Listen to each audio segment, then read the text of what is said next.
Buenas tardes. Vamos a iniciar esta tarde de sábado para cerrar el Congreso Cervantino Nacional con la intervención de un amigo y conocido también de Alfonso, académico, historiador y cervantino que proviene de Quintanar, un académico en Toledo, y su nombre es Zacarías López Barrajón. Estuvo también con nosotros el miércoles como parte del equipo en Quinarte que desarrolló el cómic del Persiles.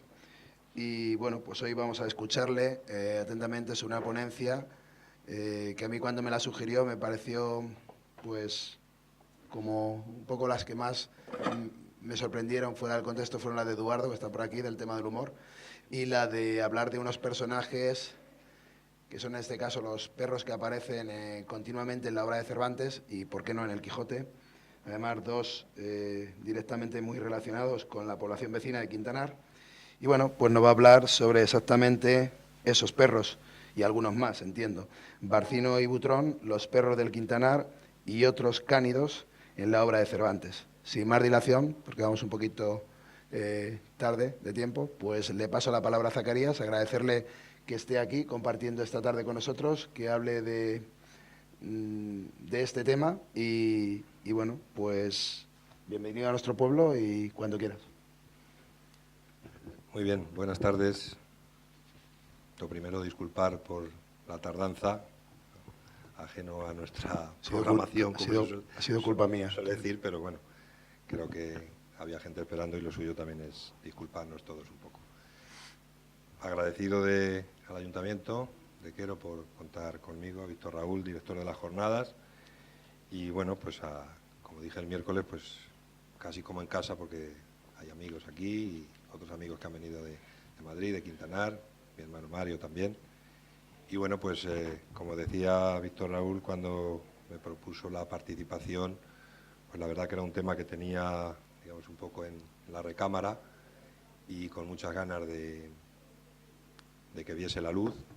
No pudo ser el 2016, que es cuando hubiese tocado con esas conmemoraciones en la segunda parte del Quijote, porque como sabéis, pues esa referencia se produce en la segunda parte, ya en el capítulo 74, cuando está Don Quijote en su lecho de muerte, con esa alusión a esos perros, y bueno, pues no vi mejor ocasión, viendo también el plantel de participantes que ¿Sí? ¿Se oye bien?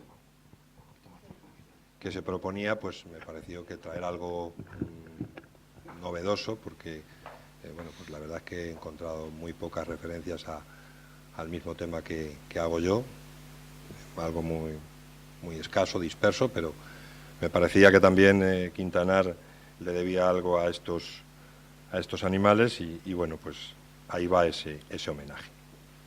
Bueno, pues como... ¿Sí puedo pasar con él? Vale, perfecto. Como sabéis, bueno, pues la aparición del perro en la historia se empareja a la propia existencia del hombre, ¿no? Cumpliendo pues numerosas tareas como cazador, como pastor, como animal doméstico, como vigilante, como participante en guerras inclusive. Y de ello nos da pues buena cuenta la arqueología, el arte, la escritura, ¿no? Así recientemente hemos conocido pues la existencia, hace un par de años, poco tiempo, la existencia de una tumba en Alcácer do Sal, en Portugal, en el vecino país, que investigadores hispanolusos han clasificado como de tipo de ritual afectivo ceremonial y que representa quizás pues ese hallazgo de los más antiguos en el sur de Europa, con 8.000 años de antigüedad. Pero a nosotros no nos es ajeno la aparición de ese animal, del perro, en esas culturas ancestrales, antiguas, como puede ser, si paso el... ¿Se ve el ratón? ¿Si lo paso? Sí. ¿O muy mal? ¿Se ve? ¿No se ve? Sí se ve. Se ve que estoy pasando. No, el paso sí, pero el ratón... Sí, el ratón sí se ve. ¿No? No se ve. Bueno, pues en el centro ahí, como tenéis pues la propia cultura egipcia, como veis, pues ya representaba esos animales con esos rasgos tan peculiares, casi parecen chacales.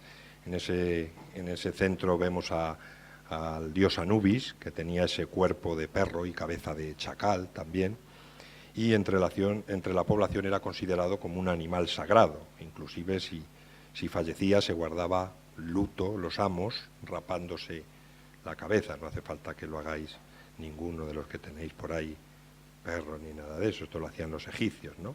Pero sí que es cierto que sentimos como algo propio, ¿no? Como un hijo, diríamos entre comillas, pero sí como alguien o como algo muy cercano a nosotros. La civilización griega también representó el perro en su mitología. En este caso tenemos el famoso Cancerbero, ese perro que tenéis ahí de 3 cabezas, que mandaba Plutón a vigilar los infiernos, ¿no? También Homero en su Odisea nos habla de un perro,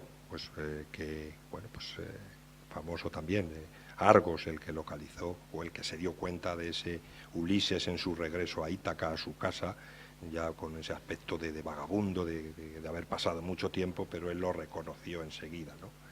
En la antigua Roma también se empleaban los perros en distintos cometidos, como guardianes de los templos, peleas en el circo, en la guerra, en cacerías, y como animales domésticos de compañía, donde las clases privilegiadas, los patricios, pues competían por poseer los más valiosos. De Grecia hay que hacer una salvedad también, que eran o correspondían esos perros, los perros molosos, que decía que es el antecedente de los mastines, esos perros grandes, fuertes, que conocemos también en la actualidad, pues también dedicados en parte a la cría del ganado. Y sobre todo en las zonas de Castilla, donde pues la presencia de los lobos era más frecuente y es un animal que el pastor utiliza frecuentemente, sobre todo en esas zonas, para la defensa de esos lobos o alimañas. Bueno, pues en la época medieval, en una sociedad eminentemente agraria, la posesión de animales tenía un gran valor, aunque la recomendación de la Iglesia de no tener animales hacía que hubiese poca información sobre ellos, pues era solo la nobleza la que los podía tener, dedicándolos a la caza y sirviéndolos como símbolos de prestigio.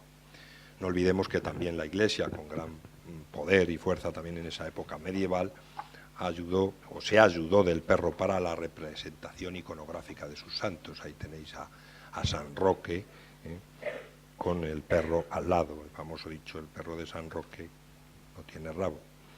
Y a finales de esta época aumentó su papel como animal de compañía, siendo el perro faldero su gran aportación. El perro faldero porque estaba en el regazo, siempre cercano a sus amos.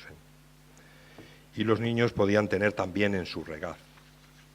En esta época, hacia 1350, 1380, empiezan a aparecer los primeros tratados sobre la caza. El primero, o del que tenemos, uno de los primeros que tenemos noticias, es el libro de cetrería de Federico II, rey de Sicilia, que sería confeccionada hacia los siglos XII-XIII, y que se refiere al perro en sus funciones como cazador.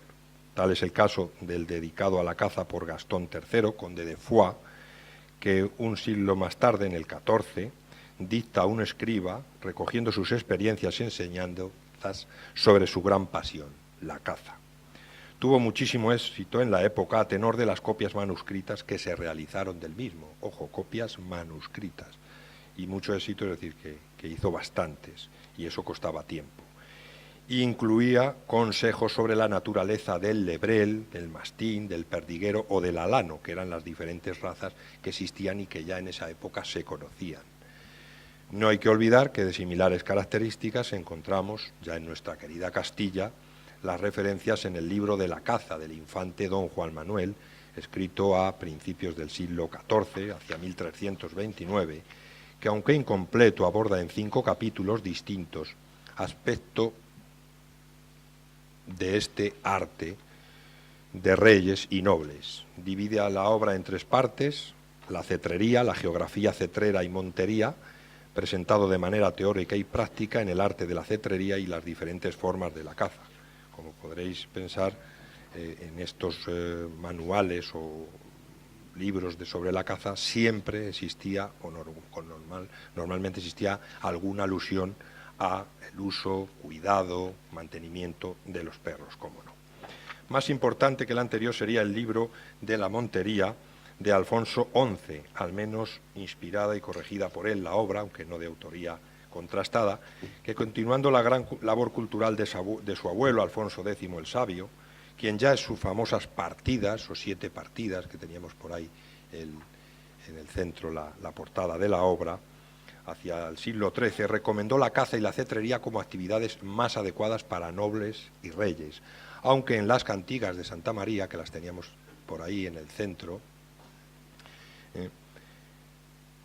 segunda mitad del XIII, tachaba esta obra como vicio de los hombres. Así se describen en la obra Parajes y Montes, diserta sobre la caza mayor, describiendo castas de perro que se empleaban en las monterías. Se imprime por primera vez en Sevilla en el año 1582 y es comentada por Gonzalo Argote de Molina, que cuenta cómo el rey reúne a sus monteros para que éstos le transmitan sus conocimientos de caza y los montes del reino donde se desarrollaban. La obra se divide en 3 libros, con numerosos capítulos cada uno, que os he puesto ahí. El primero versará sobre los monteros y concede especial atención a los perros, para cómo formarlos, para que sean buenos y sus clases. El segundo trata sobre las heridas que reciben los perros de los animales fieros y de cómo curar estas, y el tercero describe los montes del reino aptos para la caza. Será comienzos del humanismo cuando aparezcan los primeros tratados de agricultura, como el de Alonso de Herrera de 1513, principios del 16, realizado por encargo del cardenal Cisneros con la finalidad de mejorar las técnicas agrícolas. La dificultad del trabajo era grande, ya que suponía el primer tratado de esta índole, que se describía en castellano y estaba destinado, como la mayoría de estas obras, a ser leído por los propietarios de la tierra y no por los pequeños campesinos, lo que le confería un carácter didáctico, es decir, para la gente que sabía leer. Su éxito fue notable, ya que en la vida del autor se llegaron a imprimir 6 ediciones. Aquí ya estamos hablando de imprimir, no de copiar. Otras 6 más tras su fallecimiento y las que vinieron en siglos posteriores, siendo una referencia obligada en las publicaciones que surgieron sobre el tema. La obra se dispone en 6 libros que tratan de una variadísima serie de temas relacionados con la agricultura y con la ganadería. Así, en el libro quinto encontramos sendos capítulos, como os pongo ahí, en el 11 y en el 12, dedicado a los pastores y a los perros. En este último habla de lo necesarios que son, cuáles son los mejores para cada uso, para el ganado, para la casa, etc. Y qué condiciones deben tener, qué deben comer, cómo deben encastarse, cuáles son sus enfermedades y cómo cuidarlas. Ya en pleno Renacimiento, los animales son considerados indispensables por la corte y la pintura se encargará, como no, de corroborarlo, plasmando los perros en distintas situaciones ya comentadas anteriormente. El cuadro más pequeñito, que es el más llamativo, que es el que he introducido yo en las ilustraciones de la publicación, corresponde a esa señora vestida de oscuro, que es doña Juana de Lunar, con los perros de la infanta Isabel. Es un cuadro anónimo de la primera mitad del siglo XVII, que hasta incluso pudo conocer el propio Cervantes antes de su muerte, y ahí veis, aunque no se diferencia muchísimo, tiene más protagonismo el que es mayor de tamaño, pero está la propia Juana está rodeada de hasta 40 perros, donde debajo de cada uno el pintor se dedicó en un pequeño cartel, en una pequeña filacteria, a colocar el nombre de cómo se llamaba cada uno de esos perros. Bueno, pues esos animales, esta obra es una de las que ilustra mejor ese uso o esa tenencia de esos animales, y bueno, pues la tenencia de animales fue asentándose como costumbre en las siguientes centurias, en los siglos XVII o XVIII, aunque parece que la idea de poseer perros como animales de compañía es de época victoriana, ya en el siglo XIX, donde se conocían todavía muchísimo más cuestiones de higiene, adelantos, etcétera. Ya no percibía la sociedad de la época amenaza en los animales, debido a ese amplio conocimiento que ya se tenía de esos mismos, lo que posibilitó el origen de nuevas razas. Eso sí, siempre reservando ese disfrute de la compañía a las clases medias y altas, a los que los podían mantener.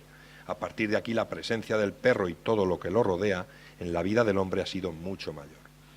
No podíamos dejar pasar la ocasión de encontrarnos viviendo en el año del perro, que sería esa última, para la cultura china, que da una especial notoriedad a este animal, ya que algún emperador japonés del siglo XVIII nació bajo este signo y se le tiene en alta estima sobre los demás animales del zodiaco, propiciando su protección mediante la legislación específica contra quien atentase contra ellos. Eso pasaba no solo en China, sino en la civilización egipcia que hemos visto al principio. Los mendigos, los gatos y los perros que andaban sueltos por la calle a su modo y manera estaban protegidos, y si alguien hacía algo tenía un castigo, ¿no? Bueno, no podíamos tampoco sustraernos a mostraros el apego que la realeza actual tiene a sus perros, cuando hace unas semanas la conocida revista Vanity Fair publicó en su portada, como veis, pues a todo lujo de detalles, que había muerto pues un corgi, un perro de raza corgi de la reina Isabel II, y bueno, que había dejado muy triste a la monarca, bueno, y que lo está enterrado en los jardines de su castillo, donde se erigirá una lápida que pone un fiel compañero de la reina. Es decir, desde esta imagen anterior que veíamos a esa realeza, a esos nobles rodeados de esos perros, hasta esta, pues bueno, aunque hayan pasado casi 300, 400 años, pero evidentemente ha cambiado poco. Bueno, pues los cánidos en la obra de Cervantes, que ilustra aquí este dibujo en técnica mixta sobre cartulina de mi amigo Felipe Alarcón Echenique, que está el último con chaqueta rosa en la sala, por si alguien le quiere identificar, es allí. Pues ese autor hispano-cubano, amigo, que se ha adentrado en el mundo cervantino desde hace unos años, desde principios de su vida, pero con presencia en La Mancha desde hace algunos años, pues le pedí que me hiciera esta recreación de ese universo, digamos, esa idea cervantina de los cánidos. Y bueno, pues como veis, yo he destacado dos, que es sobre un poco las razas en las que Cervantes se fijó, el de la izquierda, el de abajo, o vuestra derecha, que es el carea, el perro pequeñito que usan los pastores, ese uso más concreto, y el de la derecha arriba, que es un galgo, que bueno, pues está reservado más a temas de caza, aunque algunos pastores también suelen ir acompañados de algún galgo, pero es un perro más dedicado a la caza, y ahora vamos a adentrarnos en ello. Indudablemente la obra de Miguel de Cervantes está salpicada de alusiones a numerosos cánidos como fiel compañero del hombre en distintas situaciones y trabajos. Además, por si esto fuera poco, dos perros protagonizan una de sus novelas ejemplares más populares, como a continuación veremos. Así, haciendo un rápido repaso sobre sus obras, en La Galatea, primera novela de Cervantes, 1585, con un tema que los investigadores clasifican como pastoril, es decir, donde se dirimen una serie de amores entre los pastores y una dama, esa Galatea, pues evidentemente donde hay pastores debe de haber perros, como no cabe duda. Hay numerosas alusiones. En el primer libro dice: mi perro gavilán con el manchador, o cuando las pastoras sintieron grandísimos estruendo de voces de pastores, ladridos y de perros. No vamos a leerlas todas, evidentemente, porque eso está en la publicación y eso lo dejo para cuando lo hagan con más detenimiento. Y de ahí pasaríamos a sus novelas ejemplares, esa serie de cuadros escénicos que nos enseñan alguna vivencia, relatos cortos con carácter didáctico y moralizante. Pues ahí tenemos La Gitanilla en el centro, que está, por si alguien nos ha fijado alguna vez, en ese monumento a Cervantes en la Plaza de España, en uno de los relieves que rodean la escultura donde está el escritor. Bueno, pues relata la historia de esa muchacha gitana que resulta ser de origen noble, y hay hasta 7 referencias al perro, de las que ponemos solamente un ejemplo. Sucedió pues que, teniendo el aduar entre unas encinas, algo apartado del camino real, oyeron en una noche casi a la mitad de ella ladrar sus perros. Otra novela, El licenciado Vidriera, nos dice: la caza de liebres dijo que era muy gustosa, y más cuando se cazaba con galgos prestados. Ya vemos aquí uno de esos usos del galgo concretamente para la caza. En el casamiento engañoso se narra la historia de un un engaño de una meretriz a un militar, y hay hasta 11 referencias al perro. Nos dice: con ir allí, con tanta mansedumbre, de más parecen corderos que perros. Y vi con mis ojos a esos dos perros, que el uno se llama Cipión y el otro Berganza. Esta novela se dice que es la introductoria de la siguiente o continuación suya, que sería El coloquio de los perros, o novela o cuyo título era La novela y coloquio que pasó entre Cipión y Berganza, perros del Hospital de la Resurrección, que está en la ciudad de Valladolid, fuera de la Puerta del Campo, a quien comúnmente llaman los perros de Maudes. Todo ese retahíla de título es el que tiene esa novela que nosotros conocemos como El coloquio de los perros, y donde dos perros hablan entre sí en un anochecer o en una noche, e intercambian sus experiencias de sus vidas perras, nunca mejor dicho, de lo que habían sufrido con sus amos, sus devenires, sus avatares. Y bueno, pues entre esas dos novelas, El casamiento engañoso y El coloquio de los perros, ambas pudieron formar una sola composición, y en ella aparecen como personajes principales los perros que el protagonista del casamiento engañoso nombra, ese Cipión y ese Berganza, y que en su proceso febril y delirante cree ver dialogando por las noches de sus azarosas vidas. Ese personaje ya en El casamiento engañoso, cuando está tan enfermo, cree oír a dos perros en su delirio, y era así, ¿no? De sus vidas azarosas por distintos lugares de España, Sevilla, Montilla, Granada, Valladolid, sirviendo a distintos amos, un carnicero, un mercader, un gitano, un morisco. Aunque toda la obra está salpicada de referencias a los perros, pongamos algún ejemplo. Parecíame ser propio y natural oficio de los perros guardar el ganado, por ejemplo. Bueno, llegamos ya al ingenioso hidalgo Don Quijote de la Mancha, donde la propia iconografía de la obra pues ya se nos ha encargado, pues los libros para niños, incluso en las portadas, de poner a ese hidalgo enjuto de carnes, delgado, pues cerca también de un galgo, que sería su espejo, ¿no? Cuántas veces últimamente en estos programas de animales estamos hartos de oír, parece que los perros se parecen a sus amos, ¿no? Pues un galgo y Don Quijote, yo creo que no habría mejor parangón, ¿no? Aparece mencionado un galgo en el primer capítulo de la obra, describiendo al protagonista como un hidalgo de segunda con los gustos de esa clase social. Nos dice adarga antigua, rocín flaco y galgo corredor, y luego posteriormente era amigo de la caza. Entonces, bueno, pues si tenía un galgo denotaba cierto estatus en él, pero también que, bueno, pues que era una persona que practicaba ese deporte, ¿no? Que es para lo que se usan este tipo de perros, que si hoy día se acostumbra a decir que se parecen a sus dueños, pues no buscamos mejor parangón. A partir de ahí las referencias son constantes en todo el Quijote. En el capítulo 22 andan nuestros protagonistas por Sierra Morena y se hallaron en un arroyo caída muerta y medio comida de perros y picada de grajos, una mula ensillada y enfrenada, haciendo alusión a ejemplares hambrientos. En el capítulo 41, en el 52, etcétera. Sin olvidar en este libro, primero, que en muchas de las partes que entran en acción los pastores, tener en cuenta esas intra o microhistorias dentro de las propias historias del Quijote, sobre todo la de Marcela y Grisóstomo, los amores de la pastora Marcela, que son un poco tediosos, también es verdad.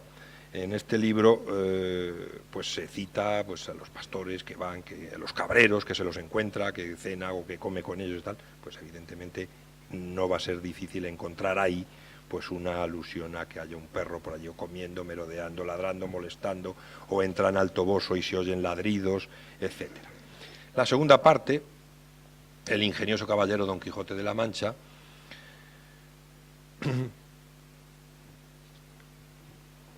también hallamos referencia a perros, como en el capítulo 9, no se oía del todo el lugar, sino ladridos de perros cuando vuelven al toboso, ¿no? Se refiere a la entrada de Don Quijote y Sancho a su pueblo, que rompía el silencio los ladridos de los perros en las casas y en los corrales, probablemente, posiblemente de agricultores y ganaderos como pueblos de tradición agropecuaria que somos los manchegos. En el mismo capítulo también hay otra alusión, que no voy a cansarles, en el capítulo 12, en el 25, en el famoso desencantamiento de Dulcinea, de manera que unos a otros no podían oírse por el ladrido de los perros. Pero a nosotros, evidentemente, el que más nos interesa es el capítulo 74, antes de fallecer Don Quijote, donde el bachiller Sansón Carrasco, para animarle, que estaba pues bastante ya decaído, Don Quijote, etcétera, en cama, le dice que había comprado 2 perros a un ganadero del Quintanar, que se llamaban Barcino y Butrón, aunque de ellos trataremos un poco más tarde. Le decía que eran 2 famosos perros para guardar el ganado. Todavía quedaría la novela del Persiles, en 1617, también con referencias importantes a Quintanar de la Orden, pero en el capítulo 18, en el primer libro, en esos viajes por esas tierras misteriosas, estaría ahí, pues también la ilustración de la derecha es de Felipe Alarcón, de una serie de visiones del Persiles, porque recordemos que igual que Don Quijote está ampliamente ilustrado desde la época clásica por Doré bueno, hasta nuestros días por autores contemporáneos, pues el Persiles, los trabajos de Persiles y Sigismunda, que el año pasado se cumplieron ese 400 aniversario de su publicación, que estuvimos el miércoles presentando ese cómic también alusivo que se hizo. Bueno, pues también es una serie, es una obra muy poco ilustrada, y Felipe Alarcón pues se ha atrevido a tratar este tema desde su propia óptica, desde sus propias visiones del Persiles, con esos micromundos, pequeñas historias dentro de una historia más general, pero relacionada igualmente con la obra cervantina, ¿no? Y que no tienen, la verdad, que desperdicio, son impresionantes, bajo mi punto de vista. Bueno, pues decía que hay alusiones también en el Persiles, como dice, ladrando ya como perros o aullando ya como lobos. En el viaje al Parnaso, saltando de otra de sus últimas obras, pues en las postrimerías de su vida, antes del Quijote, 1614, se alude a los cánidos 2 veces también. En las 8 comedias y entremeses nuevos nunca representados, se cita también en numerosas ocasiones, en el Gallardo Español, hasta 18 veces, en la Casa de los Celos y Selvas de Ardenia, 1 vez, en los Baños de Argel 15 veces, como adjetivo despectivo aquí hacia los cautivos, que sabéis que él bueno, pues estuvo cautivo en Argel y tuvo una experiencia también importante allí, y bueno, pues dolorosa y psíquica, físicamente, y bueno, pues ahí era muy frecuente decir, muévete, perro, vamos a cambiarte, perro, no hables, perro, etcétera, ¿no? Más que como, digamos, tal cual como animal, ¿no? En la Gran Sultana, doña Catolina de Oviedo, se cita como adjetivo también despectivo. En el Pedro de Urdemalas también se cita 1 vez. Y en los entremeses aparece 1 vez citado el perro, sobre todo en uno, la elección de los alcaldes de Daganzo, que nos habla a que la guardia cuidadosa, la cueva de Salamanca y el viejo celoso, mientras que se alude 2 veces en el vizcaíno fingido. En la elección de los alcaldes de Daganzo, curiosamente nos dice, en ella tiene el antiguo y famoso perro de Alba todas las coplas, sin que letra falte. Es de las pocas veces que, aparte de hablar de los perros en general, nos da el nombre de uno, Alba, en esa referencia. Y no sé si falta alguna, que es la nueva Numancia, que no tenía ahí imagen. Y por último, bueno, pues estas son las muchas referencias que están detalladas, como digo, en la publicación, a los perros en la obra de Cervantes, que como habéis visto son citados en general, sin especificar nombres, excepto en este último que hemos dicho de los alcaldes de Daganzo, que se cita un nombre, razas, excepto en el galgo que poseía él mismo, y la alusión a la caza, también con galgos, que se hace en el licenciado Vidriera, y hablando de sus peripecias como pastores en el Quijote y la Galatea, o como término despreciativo hacia los hombres en esos baños de Argel, ¿no?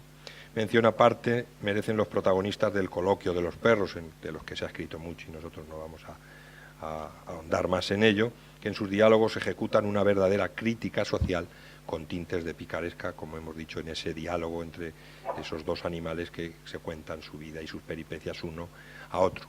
No podemos dejar de mencionar también obras contemporáneas del siglo XX que continúan la historia de Don Quijote, ya sea vivo, ya sea muerto, como las de Camón Aznar, que tenéis ahí, o la de Andrés Trapiello, en las que vemos cómo los autores nos presentan un Quijote dedicado al pastoreo, que usa junto con su escudero los nombres de Quijotiz y Pancino, y se lanzan a vivir aventuras pastoriles.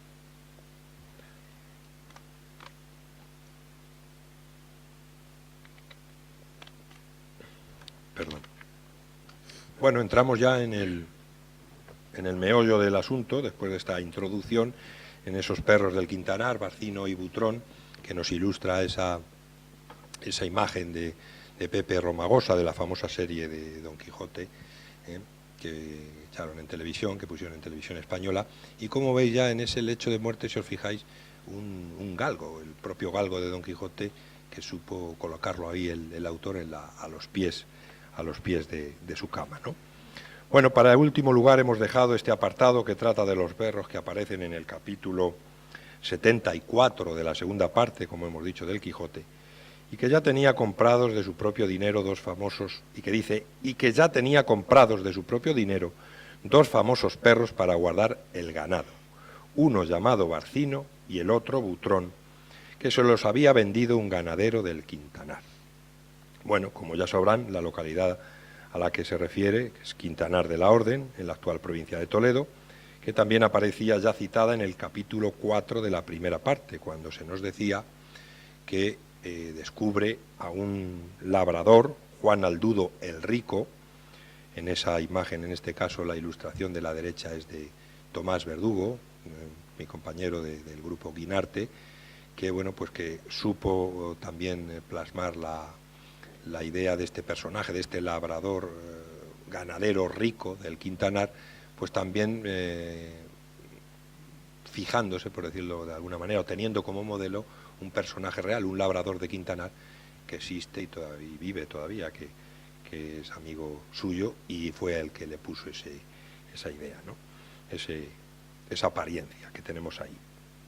Bueno, pues está castigando a su criado, a su zagal, porque al fin y al cabo le estaba cuidando el rebaño de ovejas y decía que perdía una cada día, y bueno, pues este le castigaba, le flagelaba, colgado amarrado a un árbol y dándole pues eso, con una correa, una serie de latigazos, y los descubre Don Quijote en ese encinar, y bueno, pues me imagino que todos sabéis que luego vuelven a encontrarse Don Quijote y Andresillo, o Andrés, en el capítulo 31 de esa primera parte, donde Don Quijote verdaderamente se da cuenta que es un pícaro de cuidado, porque lo que le quería sacar era dinero para marcharse a Sevilla. Este le dice: no tengo dinero, dale, Sancho, tú lo que puedas. Y Sancho el bonachón pues echó mano de las alforjas y le dio un trozo de queso y un trozo de pan, y el otro lo tiró, lo despreció y le dijo: donde vaya no voy a hablar mal de todos los caballeros andantes, porque bueno, al no conseguir dinero alguno.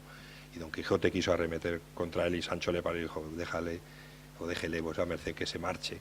Y por tanto, bueno, pues ese Andrés, que parece que no aparece, vuelve a aparecer, o que no se sabe nada, y acaba la historia, luego aparece en el capítulo 31, dando la talla, digamos, un poco la catadura moral de lo que era un pícaro del 3 al 4, ¿no?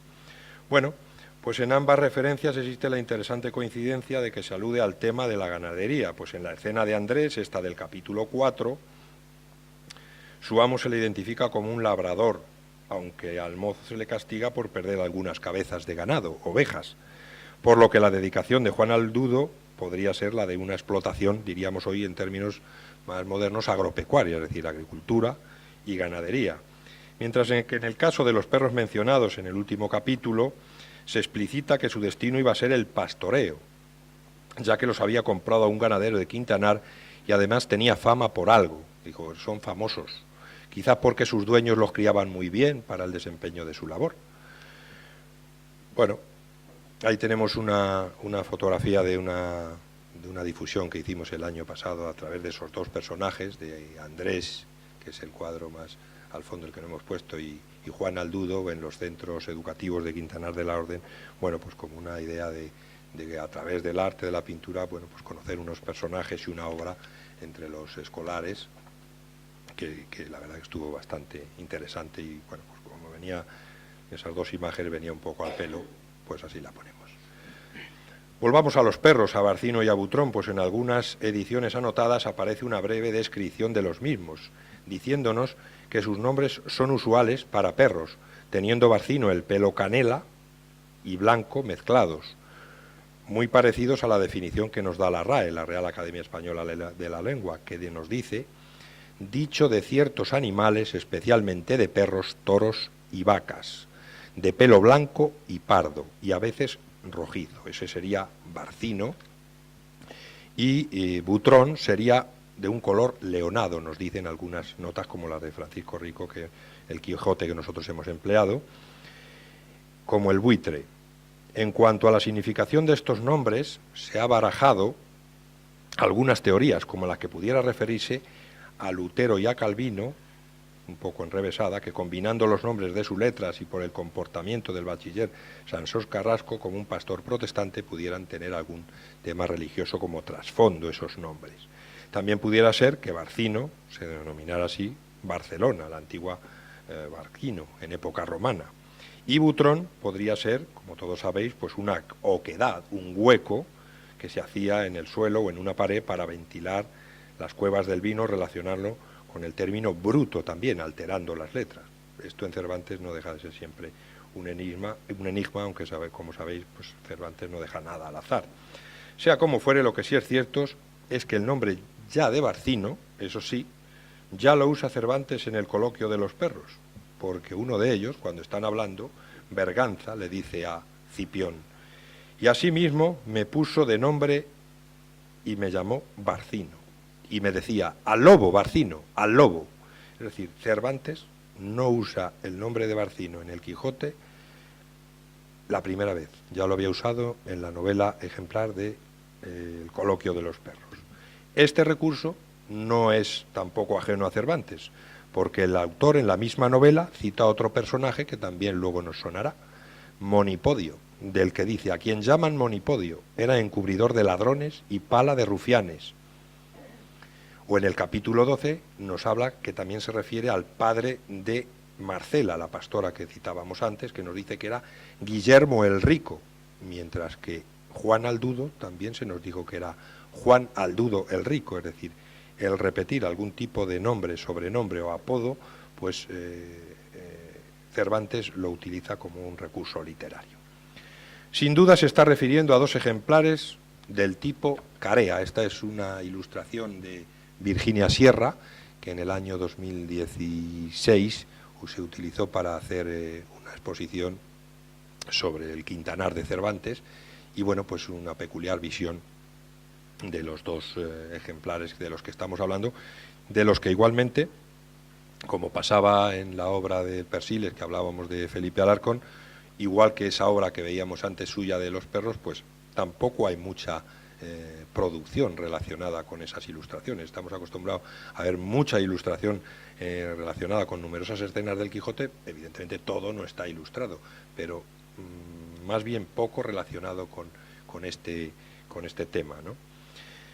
Bueno, pues como digo, los ejemplares a los que se está refiriendo en la obra evidentemente son del tipo Carea. Son perros definidos como, esos son Barcino y Butrón, es un Carea que aparece en algún sello de publicación nacional, y esos son los Carea, que ya conocéis, sin duda, porque es un perro que está definido como obediente, intuitivo, pequeño pero bien proporcionado, sobre 1,5 metros de alto y unos 12-18 kilos de peso. Está dotado para el trato con el ganado y también es un buen cazador. Son usados como ayuda por los pastores manchegos y de otros territorios de España. Servían para conducir el ganado y ayudar al pastor a recogerlo, a agruparlo, etc. Para ello se les colocaba un cascabel que advirtiese de su presencia al rebaño. Otros canes que se empleaban en estas tareas eran los mastines. En algún momento hemos llegado a ver esos perros grandes que están un poco descontextualizados, porque son más propios de esas latitudes castellanas, gallegas, etcétera. que como he dicho al principio son los sucesores de esos molosos que se usaban en la antigua Grecia, pero el pastor los lleva al mastín normalmente para la defensa de lobos y alimañas. Se les colocaba en el cuello un collar de clavos o carlancas, también conocido, para que, como sabéis, los perros cuando atacaban a la yugular, al cuello, pues no pudiesen hacerle daño, se pinchasen y el que recibiese, digamos, la herida fuese el lobo que iba a atacar, ¿no? También están los alanos y otros ejemplares sin raza definida.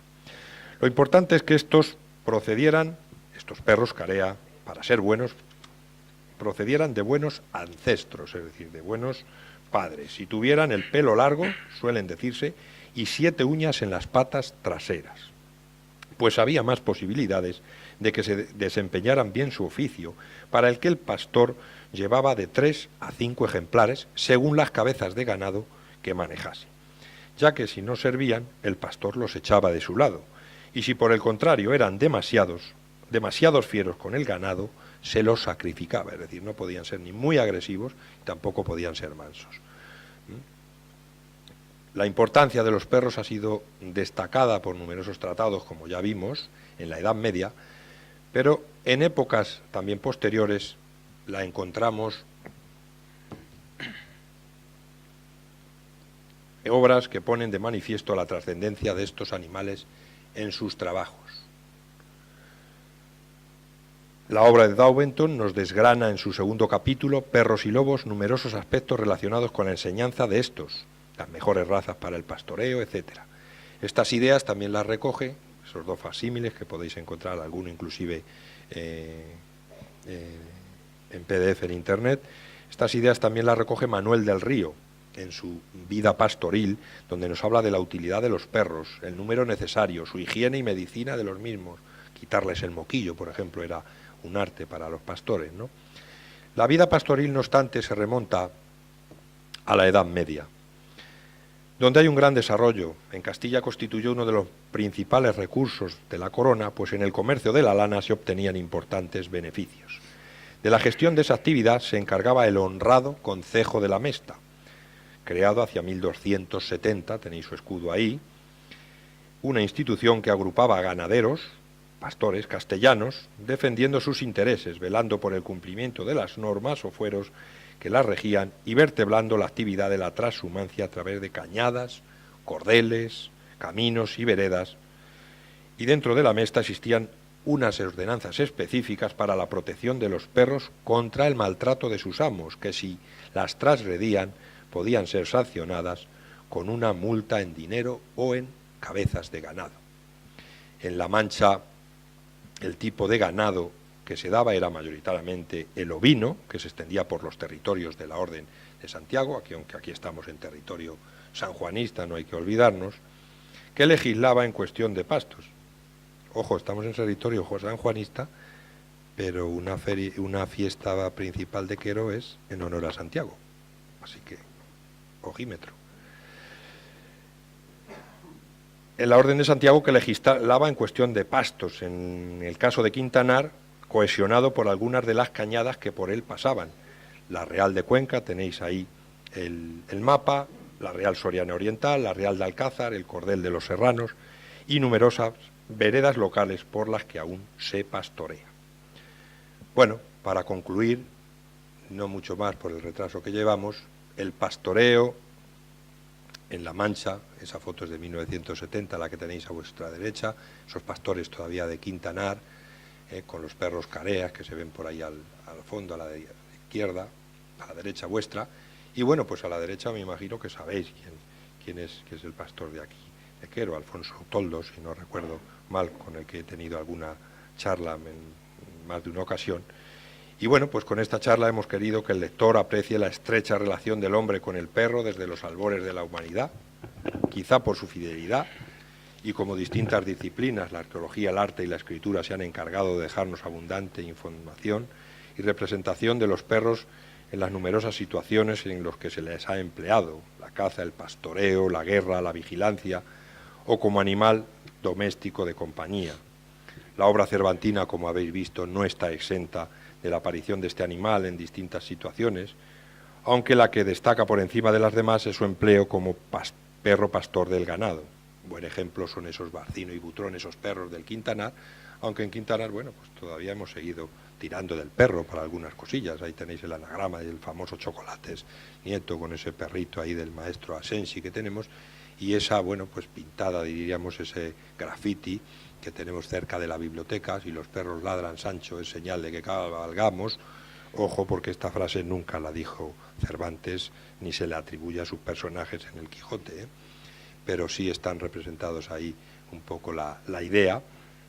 Y bueno, pues eso es buen ejemplo de Barcino y Butrón, de los que hemos ahondado en su villa y en su oficio, extendido por toda la Mancha y en España entera, sin olvidar la magnífica personificación de estos animales en el coloquio de los perros, donde se pone de manifiesto como la vida pastoril no es tan idílica como se muestra en las novelas, donde sus personajes cantan, bailan, se enamoran, como sucede en las novelas pastoriles, sino que pasan mil penurias, y buena cuenta dieron en ese diálogo Cipión y Berganza. Este trabajo solo pretende ser un homenaje a los pastores y sus fieles compañeros, los perros, en general, usando como pretexto la presencia de 2 ejemplares quintanareños para pastorear en la inmortal obra de Cervantes el ingenioso hidalgo Don Quijote de la Mancha. Aún hoy la literatura, como veis la última novela de Pérez Reverte, Los perros duros no bailan, pues está presente este animal, la pintura, esa obra del lavatorio de Tiziano, y esa imagen pues idílica de vuestra laguna con el ganado que la circunda. Y simplemente, para terminar, la frase que veis ahí, que la decían estos mismos Cipión y Berganza: parecióme ser propio y natural oficio de los perros guardar ganado, que sobra donde se encierra una virtud grande, como es amparar y defender de los poderosos y soberbios los humildes y los que poco pueden. Buenas tardes y muchas gracias.